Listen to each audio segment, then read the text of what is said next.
Ito yung paring napakasinungaling eh. Ito yung paring na nagpapagamit sa mga politiko.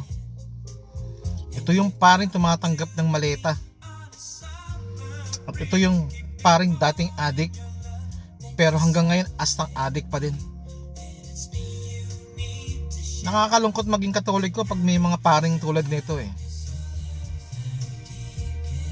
Buti pa yung iglesia eh, pumapanig sa katotohanan kung saan ang tama.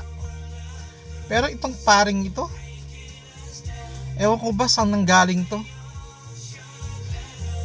Sugo ata ni Lucifer to eh. Grabe ang kasinungalingan. Nakakalungkot tuloy isipin. Pati paring ngayon nagagamit na ng mga politiko. At itong paring to, talaga nagpapagamit para magpayaman. Mahiya-hiya ka naman. Sa mga nagsasabi na si Duterte ay inabuso. Ito po, International Criminal Court, walang tao at bayan ang nagdidikta doon. Pati nga si Trump inuusig dito eh. Kaya ito sa inyo. Paano siya inabuso? 30 mil ang pinatay niya eh. Ni 5, 2, 3 lang yata ang nahatulan. Homicide pa. Paano nang abuso yun? Hindi abuso yun. Siya nang abuso sa bayan.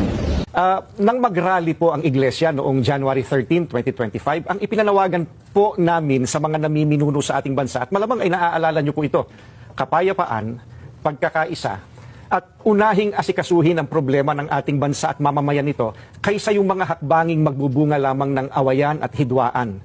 Dahil alam naman ng marami po na ang mga ito pawang pamumulitika lamang.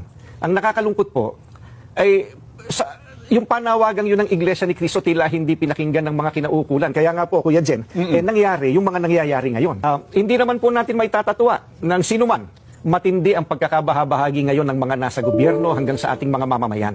Hindi lamang tayong mga Pilipino ang nakakaalam na hindi tayo nagkakaisa. Ang nakakalungkot, maging ang mga taga-ibang bansang nagmamasid sa kaganapan po rito ngayon sa Pilipinas, alam na alam nila, hindi nagkakaisa. Magulo. Tungkol po sa dating Pangulong Rodrigo Duterte. Ayan po, we come to the crux of the matter. Yes po, po, opo.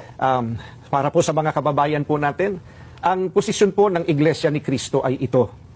Kung ano ang tama at kung ano ang nasa mga batas natin, yun sana ang dapat pairalin. Huwag po itong pilipitin para umayon sa nais ng sinuman. Hindi po sumasang-ayon ang Iglesia sa anumang hakbangin na hindi naaayon sa mga batas ng ating bansa. Sapagkat ang batas po ang salalayang nagpapanatili ng kaayusan sa ating bansa. Kapag ang batas ay binaliwala, ay nagbubunga ito ng kaguluhan, hidwaan at kawalang hustisya. Alam niyo po iyan. Sino mang Pilipino o mamamayan ng ating bansa na may ginawang paglabag sa ating mga batas, dito dapat litisin sa ating bansa. Bakit po? Sapagkat gumagana naman ang sistema ng ating hustisya.